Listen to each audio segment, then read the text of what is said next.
Cuando los aliados liberaron los campos de concentración, capturaron a muchas de las guardias femeninas de las SS en los mismos lugares donde operaban. Sin embargo, al iniciar los procesos de justicia, se dio prioridad al enjuiciamiento de los hombres de las SS, lo que resultó en que muchas de estas mujeres fueran liberadas sin ser juzgadas. Muchos miembros de las SS fueron ejecutados por los soviéticos al liberar los campos, mientras que otros fueron enviados a gulags. Solo unas pocas guardias femeninas enfrentaron juicios, principalmente en procesos como los de Auschwitz, Ravensbrück, Stutthof y Majdanek. El brutal final que muchas guardias femeninas de las SS enfrentaron bajo control soviético se ejemplificó en Stutthof. Stutthof fue el primer campo de concentración construido fuera de Alemania, situado cerca del pueblo de Stutthof, ahora Stutowo, en la Polonia ocupada. Inicialmente diseñado como un campo de internamiento civil para prisioneros políticos polacos, evolucionó rápidamente en un sitio de trabajos forzados y asesinatos en masa a medida que avanzaba la guerra. Operativo hasta su liberación por las fuerzas soviéticas el 9 de mayo de 1945, se estima que entre 63.000 y 65.000 prisioneros murieron allí debido a una combinación de ejecuciones, hambre, enfermedades y condiciones de vida brutalmente inhumanas. Las condiciones de vida en Stutthof eran, por decirlo suavemente, horrendas. Los prisioneros estaban hacinados en barracas superpobladas, con refugio inadecuado y casi sin calefacción, especialmente durante los inviernos severos. Las barracas eran insalubres, infestadas de alimañas y sin ventilación adecuada. Las raciones de comida eran mínimas, consistiendo principalmente en sopa aguada y pan duro, lo que llevaba a una malnutrición generalizada y hambruna. Muchos prisioneros sufrían enfermedades debilitantes como el tifus, que azotó el campo durante los inviernos de 1942 y 1944, exacerbadas por la falta de atención médica y las condiciones insalubres. La administración del campo se caracterizaba por una brutalidad extrema. Los guardias de las SS, a menudo apoyados por auxiliares ucranianos, imponían un régimen de terror. El abuso físico era rampante. Los prisioneros eran sometidos a golpizas, torturas y ejecuciones por infracciones menores o desobediencia percibida. La ubicación del campo, rodeada por cercas de alambre de púas electrificado, servía para aislar a los prisioneros y prevenir intentos de escape. En junio de 1944, Stutthof se transformó en un campo de exterminio y comenzó el uso de gas Zyklon B. La cámara de gas del campo, que podía acomodar a aproximadamente 150 personas a la vez, se utilizaba para asesinar a miles de prisioneros, especialmente a aquellos que estaban enfermos, ancianos o incapaces de trabajar. Además de la cámara de gas, el personal médico del campo participaba en los asesinatos. Los prisioneros que estaban heridos o enfermos a menudo eran sometidos a inyecciones letales, convirtiendo la enfermería en un sitio de ejecución. La administración del campo también empleaba trabajos forzados de manera extensa. Los prisioneros eran obligados a trabajar en diversas industrias, incluyendo la agricultura, la producción de ladrillos e incluso el ensamblaje de aviones militares para la Luftwaffe. Un episodio particularmente aterrador ocurrió poco después del establecimiento del campo, cuando prisioneros políticos polacos fueron forzados a participar en la ejecución de pacientes con enfermedades mentales. Fueron obligados a cavar fosas comunes para estas víctimas, que eran fusiladas por las SS. Cabe decir que Stutthof tuvo un contingente significativo de guardianas mujeres, conocidas como Aufseherinnen. A lo largo de su funcionamiento, casi 50 mujeres sirvieron en este campo, donde desempeñaron roles de vigilancia y control sobre los prisioneros, a menudo con una brutalidad extrema. Cabe decir que estas mujeres eran conocidas como algunas de las guardias femeninas más brutales y salvajes del sistema de campos de concentración del régimen nazi. Muchas de las Aufseherinnen, tras la guerra, enfrentaron juicios por sus acciones, llevando a sus eventuales ejecuciones. Entre las guardias, varias mujeres destacaron por su comportamiento especialmente salvaje. Elisabeth Becker, nacida en Neuteich, Danzig, fue una de las guardias más infames. Becker era conocida por su participación en las selecciones de prisioneros enviados a las cámaras de gas. Tenía solo 22 años cuando fue capturada y posteriormente ejecutada. Jenny Wanda Barkman, otra figura notable, tenía apenas 24 años en el momento de su ejecución. Barkman era notoria por su brutalidad física, golpeando a los prisioneros hasta la muerte con sus propias manos o con porras. Sus acciones no eran aisladas. Muchas guardias como ella participaban en la violencia diaria que caracterizaba la vida en Stutthof. Herta Bote sirvió en Stutthof y era conocida por su crueldad, aunque más tarde afirmó que sus acciones eran resultado de la coerción y el miedo por su propia seguridad. Después de la guerra, Bote fue sentenciada a 10 años de prisión, pero fue liberada a mediados de los años 50. En una rara y confusa entrevista, no mostró remordimiento por su papel. En vez de eso, se justificó con las siguientes palabras. ¿Qué quiere decir? ¿Que cometí un error? No estoy segura de lo que debería responder. ¿Cometí un error? No. El error fue el campo de concentración, pero yo tenía que hacerlo. De otra forma yo habría sido puesta ahí. Ese sí fue mi error. Tras la guerra, las fuerzas aliadas comenzaron a llevar a cabo juicios para aquellos involucrados en el Holocausto, incluidas las guardias femeninas de Stutthof. Los juicios de las guardias de Stutthof se caracterizaron por sus contrastes marcados en comportamiento y actitud.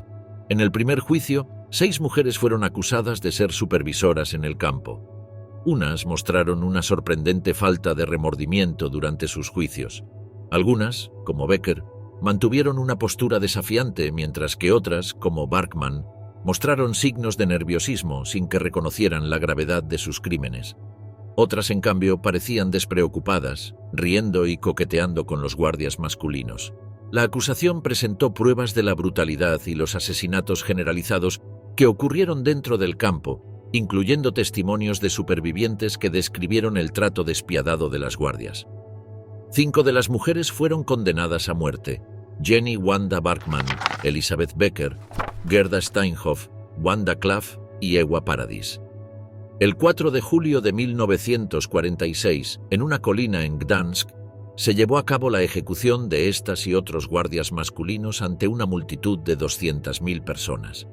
Las mujeres fueron colgadas de la horca, una por una, después de que se les leyera la sentencia de muerte y se les colocara la soga alrededor del cuello. Barkman fue la primera en ser ejecutada, luchando por unos minutos antes de quedar inerte. Los patíbulos se erigieron en una ubicación prominente y el evento atrajo a una multitud de aproximadamente 200.000 personas.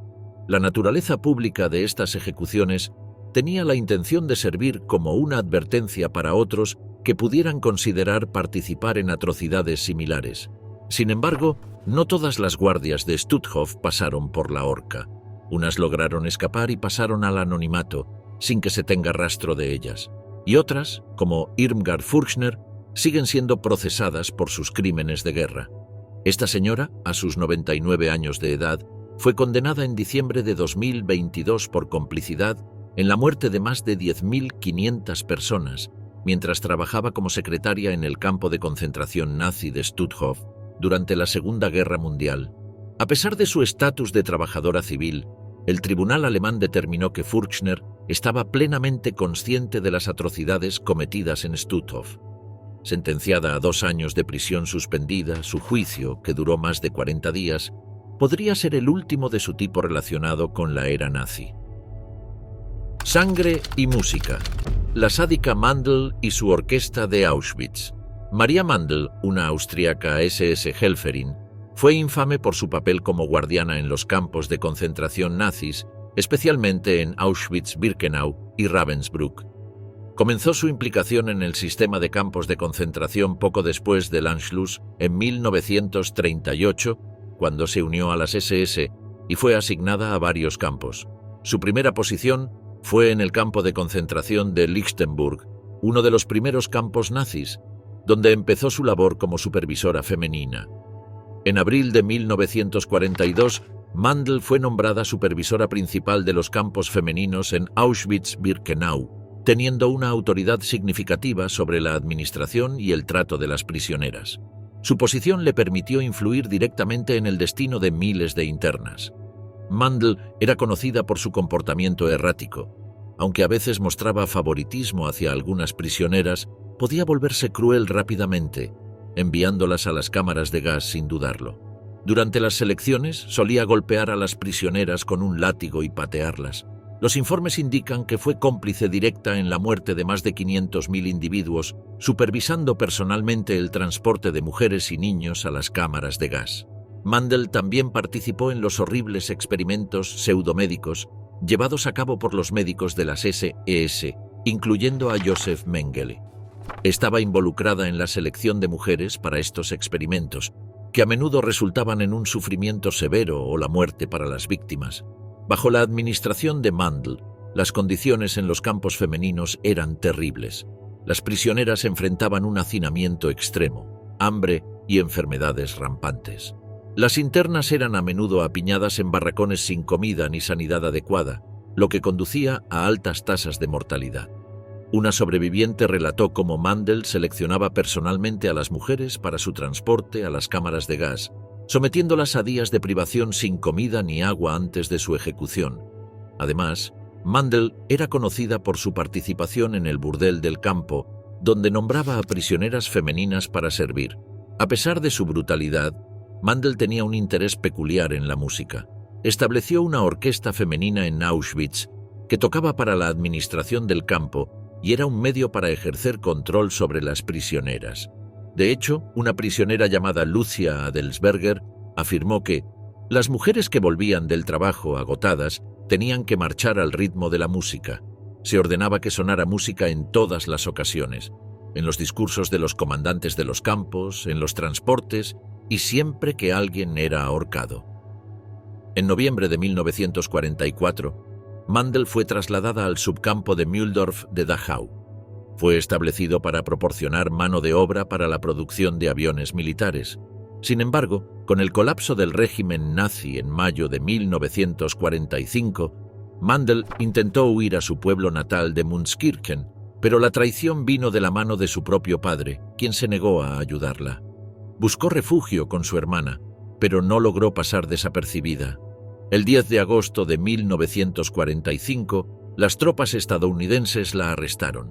Durante los interrogatorios iniciales, Mandel mostró un nivel de inteligencia y dedicación a su trabajo que asombró a sus captores, revelando su profunda implicación en las atrocidades cometidas en los campos. Inicialmente, fue detenida en una celda del antiguo campo de concentración de Dachau, donde permaneció varios meses. En mayo de 1946, los soldados estadounidenses la filmaron en cautiverio, mostrando el abismo entre su anterior autoridad y su actual estatus de prisionera.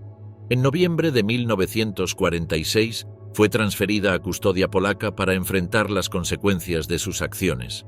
Mandel fue juzgada por el Tribunal Nacional Supremo en Polonia como parte del juicio de Auschwitz que comenzó en noviembre de 1947.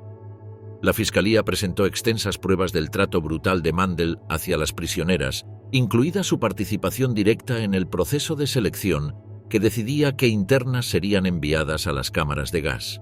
Los testigos detallaron su comportamiento sádico, cómo golpeaba a las prisioneras por infracciones menores y cómo disfrutaba con el sufrimiento ajeno.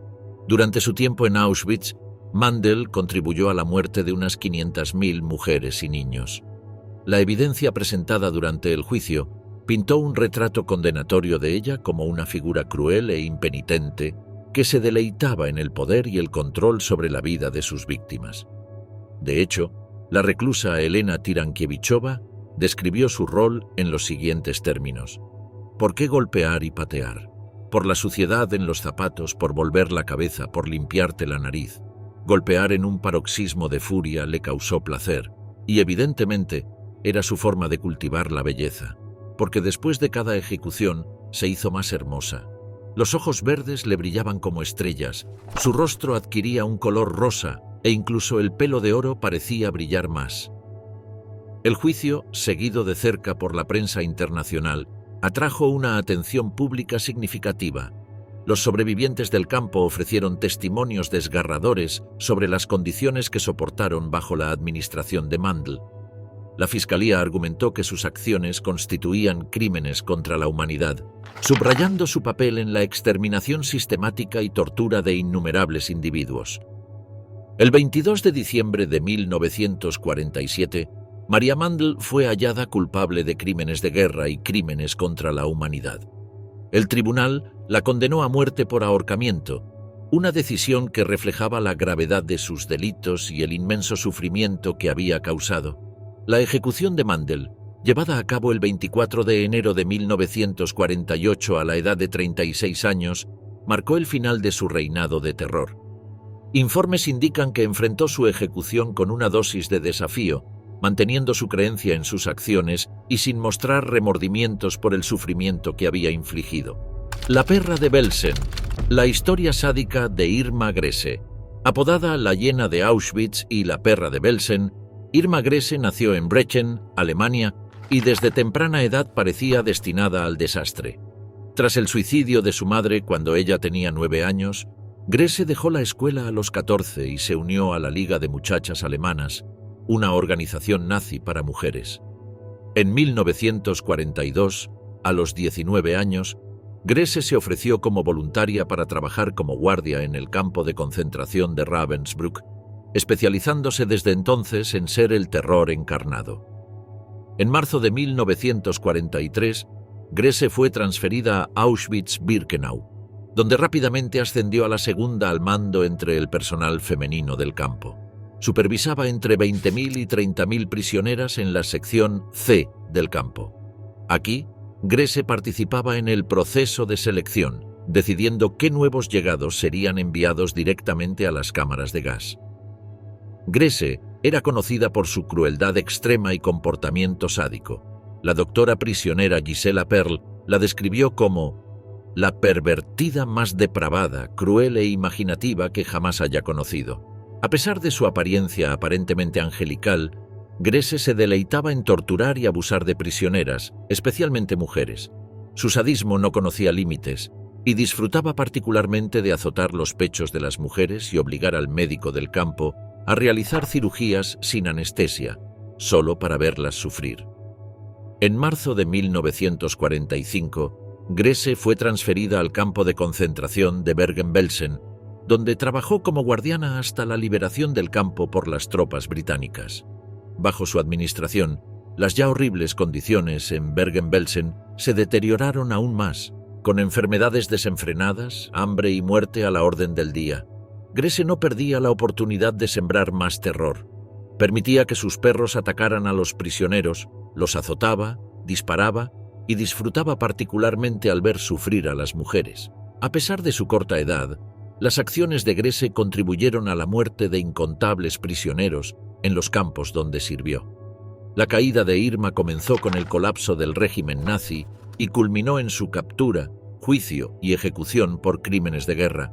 El final de la Segunda Guerra Mundial en mayo del 45 llevó a la liberación de varios campos de concentración por las fuerzas aliadas. Mientras las tropas británicas y canadienses avanzaban, liberaron Bergen-Belsen el 15 de abril de 1945. Irma Grese se encontraba entre el personal del campo capturado por los soldados británicos durante esta liberación. Su arresto fue parte de un esfuerzo más amplio para responsabilizar a los responsables de las atrocidades cometidas en los campos. Tras su captura, Grese fue detenida y enfrentó cargos por su papel en la exterminación sistemática y el abuso de prisioneros. En septiembre de 1945, fue juzgada en el juicio de Belsen en Lüneburg, junto con otros 44 acusados de crímenes de guerra. Durante el juicio, la Fiscalía presentó pruebas extensas de la participación de Grese en el proceso de selección, donde determinaba qué prisioneros eran considerados no aptos para el trabajo y enviados a su muerte en las cámaras de gas. Los testigos testificaron sobre su comportamiento, describiendo cómo golpeaba a los prisioneros, dejaba que sus perros los atacaran y se deleitaba con su sufrimiento. La Fiscalía argumentó que las acciones de Grese no eran meramente las de una participante pasiva, sino indicativas de una crueldad profundamente arraigada y una disposición a participar en actos atroces. La defensa de Grese se basó en gran medida en su juventud y en la afirmación de que estaba siguiendo órdenes. Sin embargo, su actitud durante el juicio, marcada por una falta de remordimiento y una actitud desafiante, hizo poco para convencer al tribunal. Inclusive, cantaba himnos de las SS mientras estaba en su celda. Negó la gravedad de los cargos en su contra y sostuvo que simplemente cumplía con sus deberes como guardia. Esta negación de responsabilidad fue consistente con su comportamiento durante su tiempo en los campos, donde exhibió una fuerte adherencia a la ideología nazi y un total desprecio por la humanidad de los prisioneros. El 17 de noviembre de 1945, el tribunal encontró a Irma Grese culpable de crímenes de guerra y crímenes contra la humanidad. El tribunal la condenó a muerte por ahorcamiento. En el momento de su sentencia, Grese tenía solo 22 años, lo que la convirtió en una de las criminales de guerra más jóvenes en ser juzgada y ejecutada. Su caso destacó las complejidades de la culpabilidad moral en situaciones donde los individuos afirmaban estar siguiendo órdenes, planteando preguntas sobre hasta qué punto se puede responsabilizar a alguien por participar en atrocidades colectivas. Irma Grese fue ejecutada el 13 de diciembre de 1945 a los 22 años. Su ejecución se llevó a cabo en la prisión de Hamelin, en Alemania. Se dice que, en el momento de su final, hubo un enfrentamiento con el famoso verdugo inglés Albert Pierrepoint. Cuando intentó ponerle una capucha oscura a la condenada, ésta se negó violentamente. Pierrepoint tuvo que abofetearla varias veces, hasta que logró tranquilizarla. Le colocó apresuradamente la soga alrededor del cuello, por lo cual quedó mal colocada. Se cree que, en realidad, Grese murió por estrangulamiento y no por ahorcamiento. En cualquier caso, lo que más ha trascendido es que sus últimas palabras fueron «rápido». Después de ejecutarla, se mutiló e incineró su cuerpo para que las cenizas fueran arrojadas a un río de desagüe. La bestia con los perros. El terror de Juana Bormann en Auschwitz y Bergen-Belsen. El nombre Juana Bormann se convirtió en sinónimo de crueldad extrema en campos de concentración durante la Segunda Guerra Mundial, incluyendo Auschwitz y Bergen-Belsen. Se unió a las SS en 1938, no por ideología, sino para ganar más dinero. Sí, el dinero puede comprar muchas cosas, incluso el alma de una bestia. Su primera asignación fue en Lichtenburg, bajo la supervisión de Jane Bernigau, junto a otras 49 mujeres de las SS. En 1939, Bormann fue enviada al recién inaugurado campo de mujeres de Ravensbrück. 3 años más adelante, en marzo, fue seleccionada para la guardia en Auschwitz, en la Polonia ocupada. A pesar de su baja estatura, se ganó los apodos de comadreja y la mujer con los perros por su extrema crueldad. En Auschwitz-Birkenau, Bormann sirvió bajo la supervisión de Maria Mandel, Margot Drexel y la infame Irma Grese. Tomaba un placer sádico en soltar sus perros lobos sobre los prisioneros, viendo cómo las bestias los destrozaban. Como si su baja estatura necesitara alguna compensación, se aseguraba de que su presencia se sintiera y temiera. Posteriormente fue transferida a Budi, un subcampo cercano, donde continuó su régimen de terror. En 1944, con las pérdidas alemanas aumentando, fue enviada al campo auxiliar en Hindenburg, en la actual Zabrze, Polonia. En enero de 1945, regresó a Ravensbrück y en marzo llegó a su último puesto en Bergen-Belsen, donde sirvió bajo Josef Kramer, Irma Grese y Elisabeth Volkenrath. Bergen-Belsen, un lugar donde el infierno parecía una mejora. Cuando el ejército británico liberó el campo el 15 de abril de 1945, encontraron más de 10.000 cadáveres y 60.000 sobrevivientes en condiciones horribles. Bormann y otros miembros de las SS fueron obligados a cargar los cuerpos de los muertos. Una pequeña muestra de la justicia poética que les aguardaba. Desde el principio, Bormann intentó escapar de las consecuencias de sus acciones.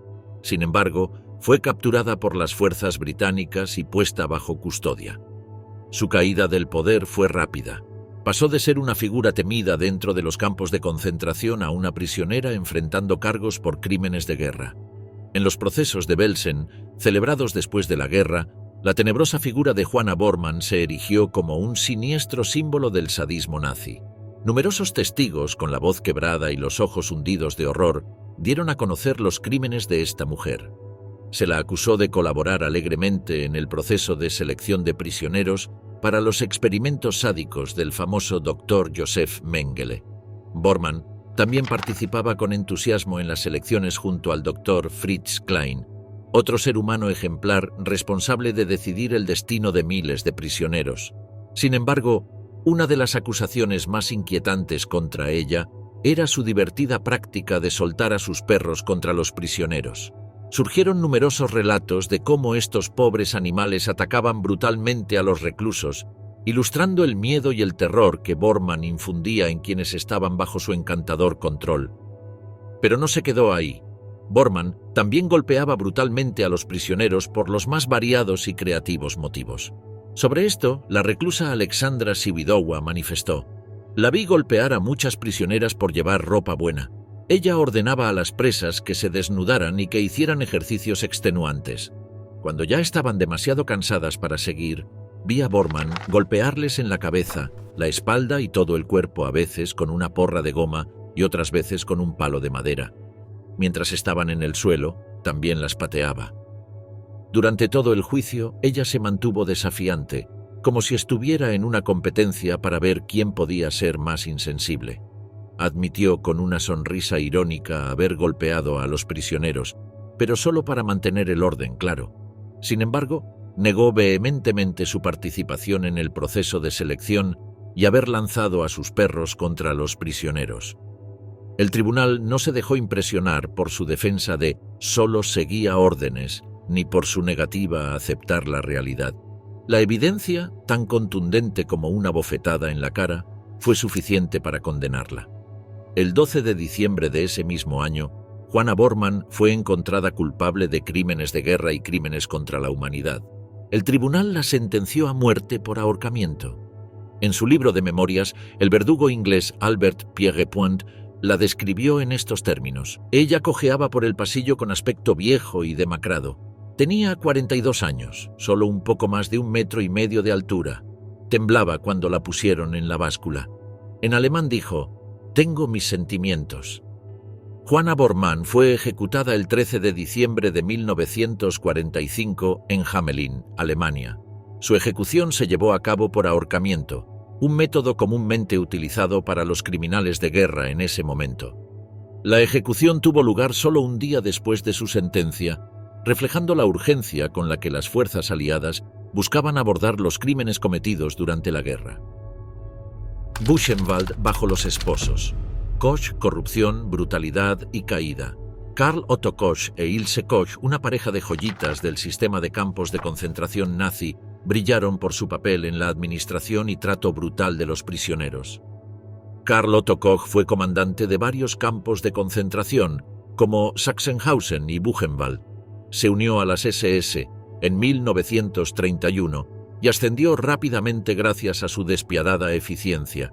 En Sachsenhausen se ganó la reputación de ser un sádico, una fama que llevó consigo a Buchenwald, donde fue comandante de 1937 a 1941. Buchenwald, bajo su mando, se destacó por sus horribles condiciones: hacinamiento, hambruna, enfermedades rampantes y castigos extremos. Los prisioneros eran sometidos a trabajos forzados peligrosos, palizas y ejecuciones por infracciones menores. Y no podemos olvidar los experimentos médicos. Koch y su esposa vivían como reyes en comparación con el sufrimiento de los reclusos, aprovechándose de la explotación de los prisioneros, incluyendo la extracción de oro de los cadáveres. Ilse Koch, por su parte, fue conocida como la perra de Buchenwald. Era la esposa de Karl Otto y supervisora en el campo de Buchenwald. Su comportamiento sádico hacia los prisioneros era legendario. Se decía que seleccionaba a prisioneros tatuados para ejecutarlos y usar su piel en la creación de artículos como pantallas de lámparas. Esta práctica, aunque exagerada en algunas narrativas de posguerra, subraya su crueldad y obsesión por la piel humana. Ilse no solo supervisaba, sino que también participaba activamente en la cultura brutal del campo. Ordenó la construcción de un picadero cubierto usando trabajo forzado, lo que causó la muerte de varios prisioneros. Era conocida por cabalgar por el campo. pisoteando prisioneros con su caballo y agrediendo físicamente a quienes se cruzaban en su camino. La caída de estos personajes estuvo marcada por una serie de investigaciones y juicios que expusieron sus prácticas corruptas y las atrocidades cometidas durante su mandato. La caída de Karl Otto comenzó con una investigación interna iniciada por el líder de las SS y la policía, Josias von Waldeck-Pyrmont, en 1941. Esta investigación fue motivada por rumores de corrupción y malversación de fondos en torno al gobierno de Koch en Buchenwald. A pesar de los hallazgos, que revelaron importantes sobornos, las conexiones de Koch dentro de las SS, particularmente con Heinrich Himmler, le permitieron evadir inicialmente consecuencias graves. Fue expulsado de Buchenwald, pero reasignado al mando del campo de concentración de Majdanek, conocido por sus condiciones brutales y asesinatos en masa. Sin embargo, el escrutinio sobre él no cesó. El 24 de agosto de 1943, una nueva investigación dirigida por el juez de las SS, Konrad Morgen, resultó en el arresto de Karl e Ilse Koch. Los cargos contra Karl incluían malversación de fondos y asesinato premeditado de reclusos para impedir que testificaran en su contra. Su juicio comenzó en diciembre de 1944, donde fue declarado culpable de estos cargos. El tribunal de las SS lo condenó a muerte y fue ejecutado el 5 de abril de 1945, pocos días antes de la liberación de Buchenwald por las fuerzas aliadas. Su cuerpo fue incinerado en el crematorio del campo, simbolizando el fin de su reinado de terror. Los problemas legales de Ilse Koch comenzaron después del arresto de su marido. Inicialmente, fue absuelta durante el juicio de las SS en diciembre de 1944, donde la atención se centró principalmente en los crímenes de Karl. Sin embargo, su notoriedad como la perra de Buchenwald y las acusaciones de su participación en atrocidades, incluida la selección de prisioneros tatuados para su ejecución, la mantuvieron en el ojo público. Después de la guerra, Ilse Koch fue arrestada por las fuerzas estadounidenses el 30 de junio de 1945, tras ser reconocida por un ex recluso. Fue juzgada por una comisión militar estadounidense en Dachau en 1947 junto con otros 30 acusados. La fiscalía no necesitaba probar actos específicos de violencia. En cambio, solo necesitaban demostrar que Koch había participado en la empresa criminal más amplia de Buchenwald. El 14 de agosto de 1947 fue declarada culpable y condenada a cadena perpetua. A pesar de su condena, las batallas legales de Ilse continuaron. Tras su liberación de la prisión de Landsberg en 1949, el Poder Judicial de Alemania Occidental la volvió a arrestar a instancias del gobierno de Estados Unidos. Esta vez se enfrentaba a cargos por crímenes contra ciudadanos alemanes que no se habían abordado en sus juicios anteriores. El juicio en Augsburgo comenzó el 27 de noviembre de 1950 y duró 7 semanas, contando con el testimonio de 250 testigos, incluidos muchos que detallaron su participación en la selección y abuso de prisioneros. La salud mental de la viuda de Karl se deterioró durante este juicio, lo que provocó varios colapsos en los tribunales. Aunque la fiscalía presentó pruebas de su complicidad en la selección de prisioneros tatuados para el asesinato y la producción de pantallas de lámparas de piel humana, finalmente retiró este último cargo por falta de pruebas concretas. Algunos testigos describieron a Ilse como una ninfómana incansable. En su mansión, organizaba orgías dantescas, reclutando participantes del pueblo vecino y entre los oficiales y soldados a cargo de su marido. Las actividades obscenas en su hogar, aunque no siempre delictivas, incluían coerción. Pero el verdadero horror estaba en el campo. Ilse obligaba a los detenidos a tener sexo para saciar sus extrañas inclinaciones o simplemente para disipar su aburrimiento. Los que no podían rendir eran ridiculizados y luego apaleados. Nadie podía mirarla a los ojos. Quien lo hacía era fusilado en el acto. En ocasiones los manoseaba o exhibía sus pechos, y quien no se excitara era castigado. Llevaba una cachiporra con hojas de afeitar en el extremo, su juguete favorito. Encerraba prisioneros en un corral y soltaba perros salvajes, riendo mientras los animales atacaban. El 15 de enero de 1951, el tribunal dictó veredicto, concluyendo que los juicios anteriores no impedían un procesamiento posterior bajo el principio de ne bis in idem, ya que los cargos eran diferentes. Ilse Koch fue condenada por múltiples cargos de lesiones corporales graves e incitación al asesinato, lo que le acarreó cadena perpetua. Cumplió su condena en varias prisiones, incluida la prisión de Aichach, donde permaneció hasta su muerte. El 1 de septiembre de 1967, después de casi 24 años de prisión, Ilse Koch se suicidó ahorcándose con una sábana. En su nota final expresó el motivo de su suicidio.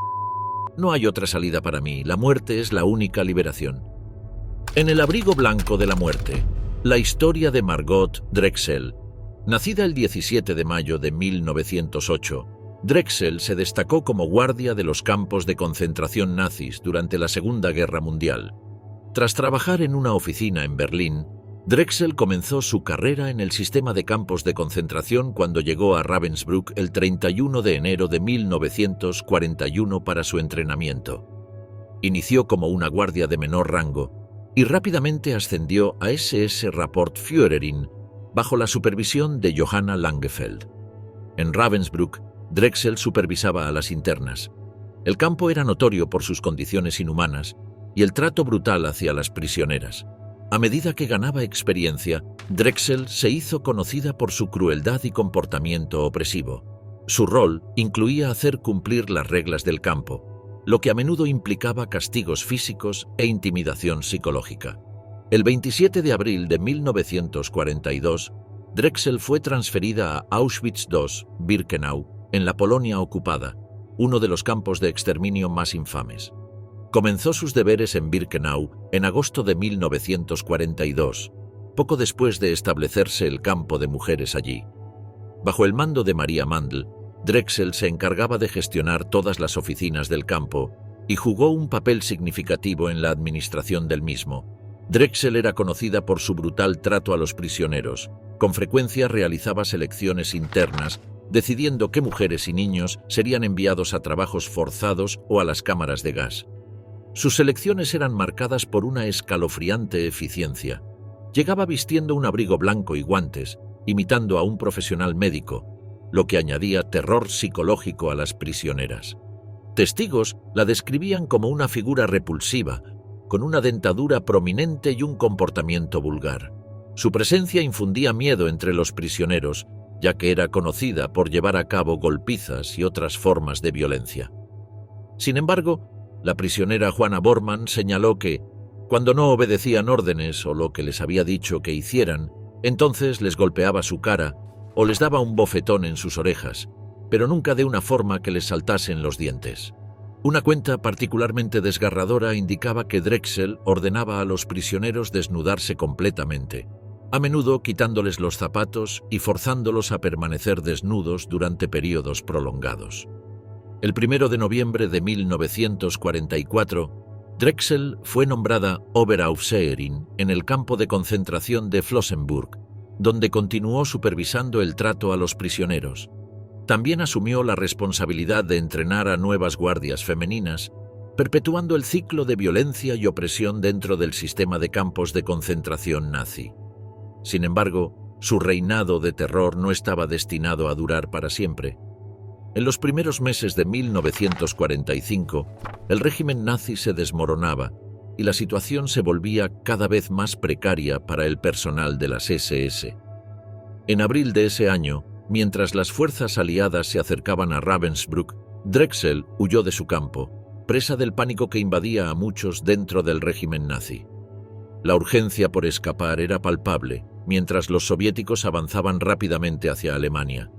Ella, como muchos otros, creía que podía evadir la captura y eludir la justicia por sus acciones durante el Holocausto.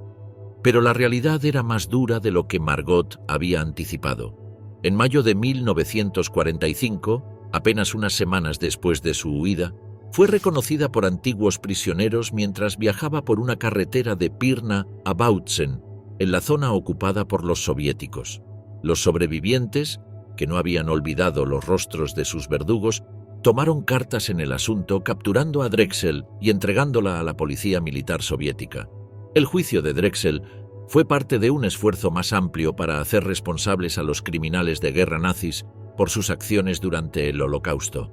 Los soviéticos llevaron a cabo numerosos juicios contra exmiembros de las SS, centrados en aquellos que habían cometido crímenes de guerra y crímenes contra la humanidad. Drexel, en particular, fue juzgada por su papel en el sistema de campos de concentración, específicamente por sus acciones en Auschwitz, Flossenbürg y Ravensbrück. Durante el juicio, los testimonios de los sobrevivientes fueron cruciales. Describieron en detalle las condiciones brutales y la violencia infligida por Drexel y sus colegas. Los relatos de su comportamiento sádico, incluidas las golpizas físicas y el tormento psicológico, fueron centrales en el caso de la acusación. Los testigos la pintaron como una figura de terror, alguien que había ejercido su poder con crueldad y malicia. Finalmente, Drexel fue condenada a muerte por sus crímenes. La ejecución de Margot Drexel, llevada a cabo por ahorcamiento en mayo o junio de 1945 en Bautzen, Alemania, fue rápida tras su condena. La exactitud de la fecha puede ser incierta, pero el método de ejecución no dejaba dudas sobre la severidad de sus crímenes. La enfermera del infierno, el legado de crueldad de Hildegard Lechert. Hildegard Lechert, mejor conocida como la Tigresa o Brígida la Sanguinaria, según el gusto de cada prisionero que tuvo la desgracia de cruzarse en su camino, nació en Berlín. Era una mujer alta y rolliza, con un espeso cabello castaño que le daba un aire casi mundano. Pero detrás de esa apariencia ordinaria se ocultaba un demonio demente, según aseveraban los supervivientes de los campos de concentración nazis. Esta guardiana fue el azote de campos como Majdanek y Auschwitz, lugares donde su brutalidad dejó una marca imborrable. Lo único conocido de sus primeros años es que se dedicó a la enfermería y tuvo varios hijos. 2 de ellos antes de los 22 años y justo antes de ingresar en el campo de concentración de Majdanek como vigilante. En octubre de 1942, a la edad de 22 años, Lechert, una enfermera alemana, fue llamada a servir en Majdanek como Aufseherin. No formaba parte del Partido Nacional Socialista antes de ser guardiana. Simplemente decidió alistarse para ayudar en el campo de Majdanek, aprovechando su experiencia como enfermera. Durante su tiempo en Majdanek, algunos testigos como Janina Latovich contaron que Lechert era como una bestia, hambrienta de sangre. Hildegard disfrutaba jugando con su látigo, azotando una y otra vez, hasta que la carne de las reclusas empezaba a sangrar a borbotones. Lechert siempre salía bien armada a pasear por el campo, portando una pistola y alardeando ante los reos de ser una buena tiradora. Infundir pavor era su especialidad. Cuando veía a alguien robando comida, utilizaba una barra de metal para embestir atrozmente contra la víctima hasta dejarla sin conocimiento. La exagerada irritación que sentía hacia los niños de Majdanek la llevó, al menos en 2 ocasiones, a gasear a grupos de más de 100 pequeños. Para lograrlo les daba caramelos y se ganaba su confianza a la hora de subirlos a los camiones. En 1944, después del nacimiento de su tercer hijo, Lechert sirvió en el campo de concentración de Auschwitz. Allí permaneció hasta diciembre, cuando escapó al enterarse de la inminente llegada del ejército soviético. Huyó del campo en diciembre de 1944 antes del avance del Ejército Rojo. Hay informes de que sus últimos trabajos de supervisión fueron en Bolzano, un campo de detención en el norte de Italia, y en el campo de concentración de Mauthausen-Gusen en Austria. En julio de 1945, Lechert, cuyos crímenes aún no habían sido descubiertos, regresó a Berlín y trabajó en un hospital estadounidense hasta octubre, después de lo cual regresó a Austria para continuar con su labor de enfermera. El 30 de marzo de 1946, la policía austríaca arrestó a Lechert porque había trabajado anteriormente con las SS. Fue transferida a custodia británica y luego extraditada a Polonia en diciembre. El 24 de noviembre de 1947, la Tigresa se sentó en el banquillo de los acusados junto a otros 23 exmiembros de las SS, en el juicio de Auschwitz en Cracovia, Polonia, junto con otros 40 guardias de las SS en el juicio de Auschwitz. Lechert se sentó junto a otras 3 exmujeres de las SS, Alice Orlowski, Therese Brandl y Louise Dance. Debido a sus crímenes de guerra en Auschwitz y Płaszów, La exguardia y madre de 2 niños sobrevivientes fue condenada a 15 años de prisión. Enviada a una cárcel de Cracovia, cumplió solo 9 de los 15 años antes de quedar en libertad en 1956. Posteriormente, Lechert recibió 6.000 marcos del gobierno de Alemania Occidental como presunta prisionera de guerra. Durante casi 20 años, Hildegard recuperó su vida. Se hizo ama de casa, cuidó de sus pequeños y pasó desapercibida entre la comunidad de vecinos. Pero cuando parecía que todo había acabado para la ex guardiana nazi, el gobierno alemán decidió reabrir el caso y detener a 16 antiguos vigilantes del campo de concentración de Majdanek, incluyéndola a ella. En agosto de 1973, Lechert fue arrestada por funcionarios de Alemania Occidental e interrogada sobre su pasado en Majdanek. Debido al inminente tercer juicio de Majdanek, Lechert fue puesta en libertad, pero luego fue arrestada nuevamente como sospechosa en junio de 1979 y sometida a juicio. Ese mismo año, se presentó a las elecciones al Parlamento Europeo por el partido de extrema derecha Grupo de Trabajo Nación Europa de Erwin Schönborn, quedando en cuarto lugar en la lista del grupo. Este proceso, uno de los más largos en la historia de los crímenes de guerra nazi, se inició el 26 de noviembre de 1975 y concluyó el 30 de junio de 1981 en una corte de Düsseldorf. La mayoría de los testigos no querían que sus antiguos verdugos los vieran ni pasar de nuevo por el horror de contar lo sucedido. Respecto al comportamiento iracundo de Lechert en el campo de concentración, gran parte de los testigos la describieron como la peor persona del campo. La acusaban de ser cómplice de más de 1.200 asesinatos. Uno de los principales cargos fue haber incitado a uno de sus perros a atacar a una presa judía, cuyo único delito fue haber sido violada y embarazada por un oficial de las SS, del que Lechert se había encaprichado. El animal acabó destrozando a la confinada. También se la imputó por emplear constantemente una fusta de montar reforzada con bolas de acero, provocando la muerte de varios prisioneros. Disparó a sangre fría a una judía griega después de que su perro la cazara. Ahogó a 2 internas en el Pozo Negro por no limpiar suficientemente los retretes del campo y, por supuesto, formó parte de las selecciones para las cámaras de gas. En su defensa, Lechert intentó negar todo, afirmando que «Nunca lesioné gravemente o maté a nadie, ni siquiera tomé parte en la selección de personas para ser asesinadas». Sin embargo, le tocó enfrentar 8 cadenas perpetuas por los cargos citados, aunque finalmente el tribunal la condenó a 12 años de prisión. Los testimonios escuchados sobre el comportamiento sádico de Lechert fueron extensos y detallados.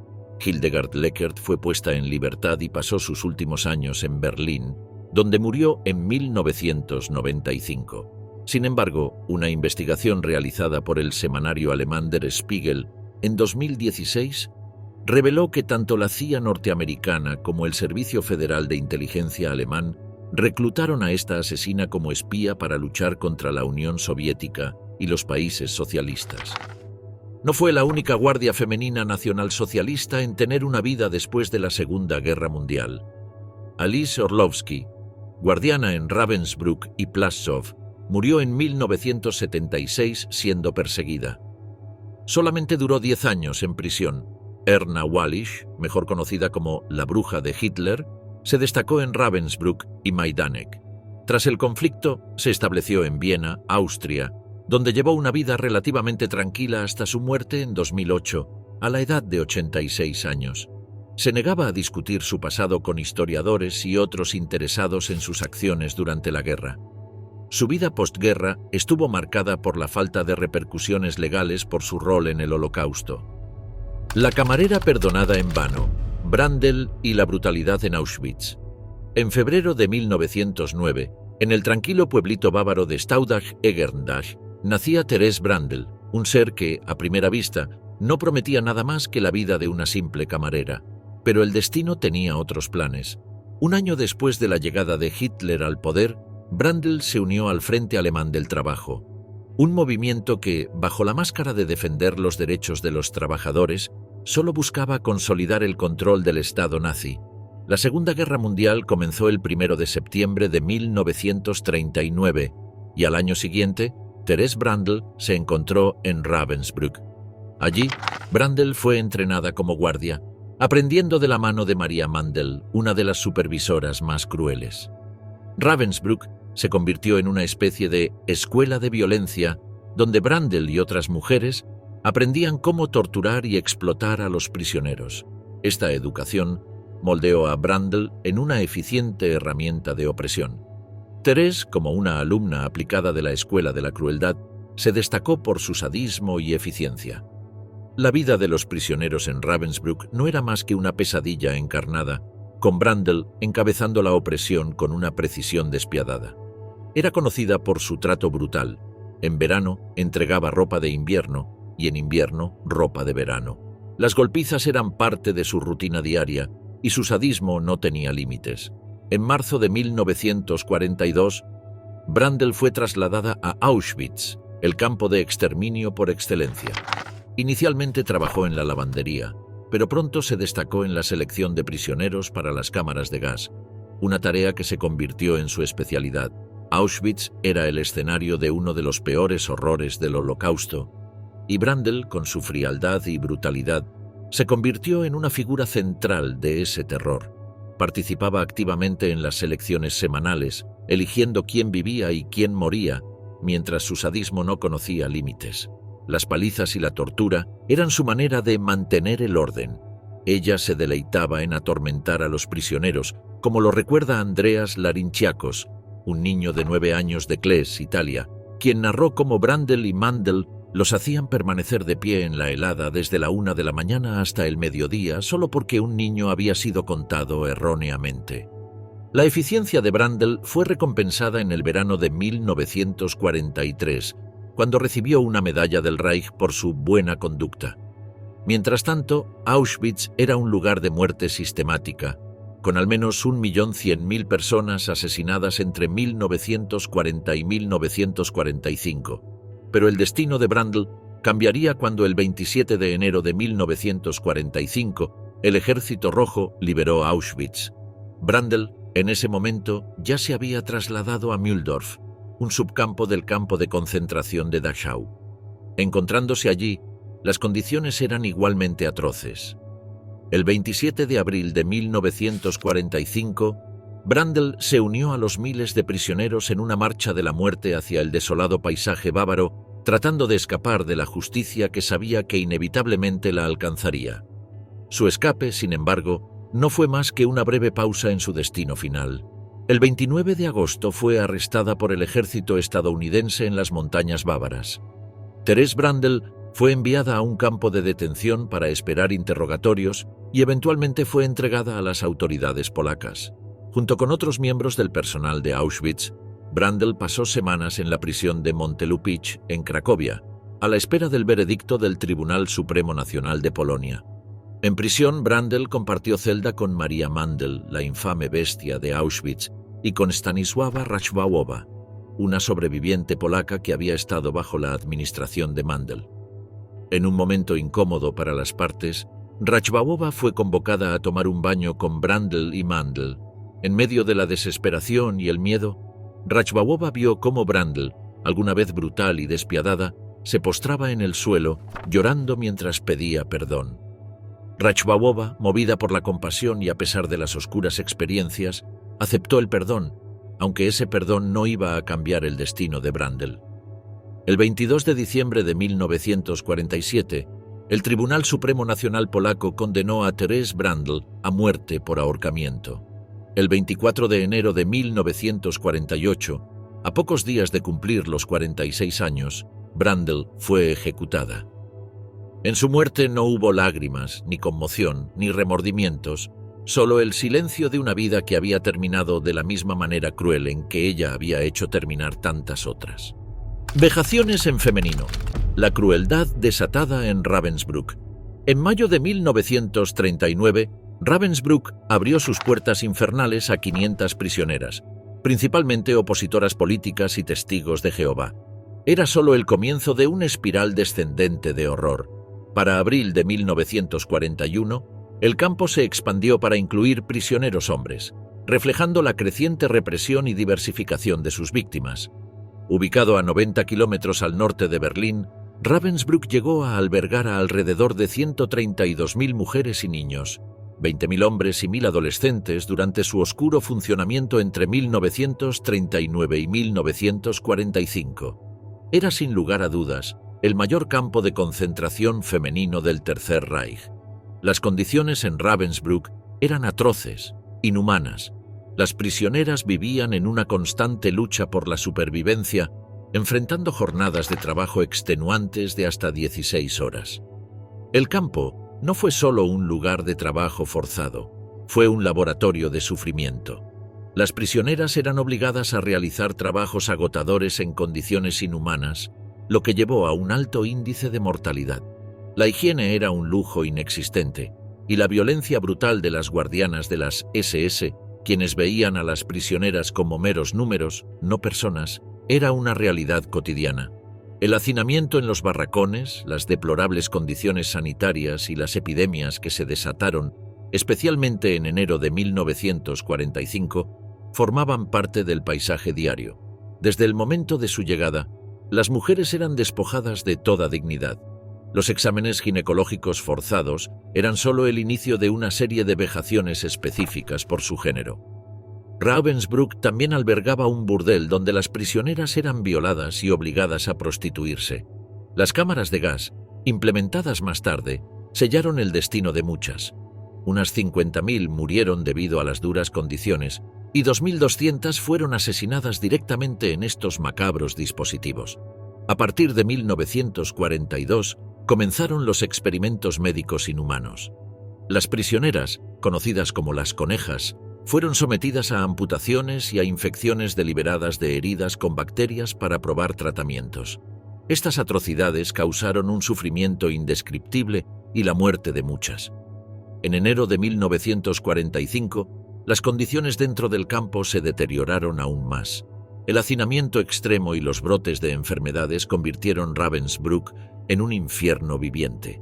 Entre 30.000 y 50.000 prisioneras murieron debido a las condiciones inhumanas, el hambre y el frío.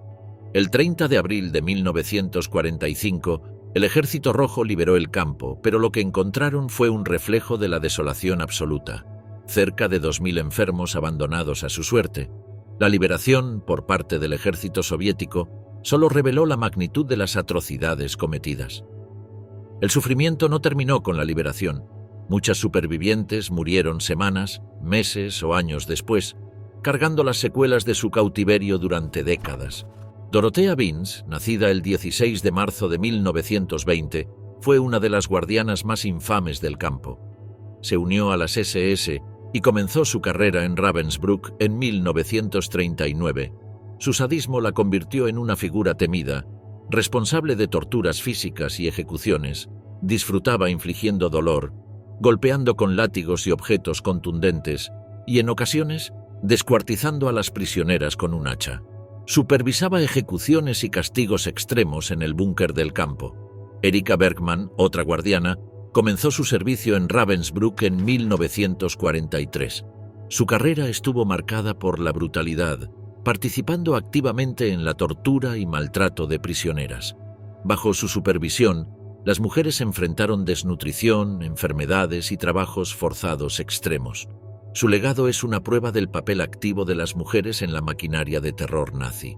El destino de las guardianas nazis de Ravensbrück fue variado. Muchas fueron capturadas por las fuerzas aliadas y juzgadas por crímenes de guerra y crímenes contra la humanidad. En 1946, los juicios de Hamburgo vieron a varias de estas mujeres enfrentar la justicia. Dorothea Binz, Greta Bossel, Ruth Hildner y Christel Jankowski fueron condenadas y ejecutadas por sus crímenes. No todas las guardianas enfrentaron la justicia. Algunas lograron escapar o se ocultaron, mientras que otras fueron ejecutadas sumariamente por las fuerzas soviéticas al final de la guerra. Por ejemplo, Johanna Langefeld trabajó en 2 campos de concentración durante la Segunda Guerra Mundial, Ravensbrück y Auschwitz. Finalizada la guerra, fue arrestada por las fuerzas de ocupación estadounidenses y encarcelada en Dachau. Sin embargo, en 1946, Lankefeld logró escapar de una prisión en Cracovia con la ayuda de exprisioneras polacas que habían estado bajo su vigilancia. Estos aliados la ayudaron a eludir la sentencia de muerte y a esconderse durante una década. En 1957, se mudó a la Alemania Occidental trabajando como vendedora en unos grandes almacenes hasta su muerte en 1974. 2 años antes, el gobierno alemán había comenzado procedimientos legales en su contra, aunque el eco de sus crímenes no resonó lo suficiente como para hacer justicia. Herta Ehlert, por su parte, trabajó como guardia en al menos 4 campos de concentración, incluido Ravensbrück.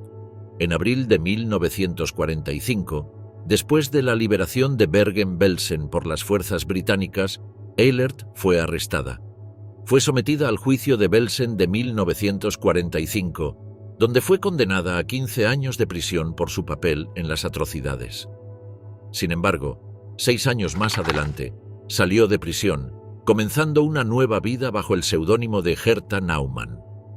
Ehlert vivió en Alemania hasta su muerte en 1997 a la edad de 92 años.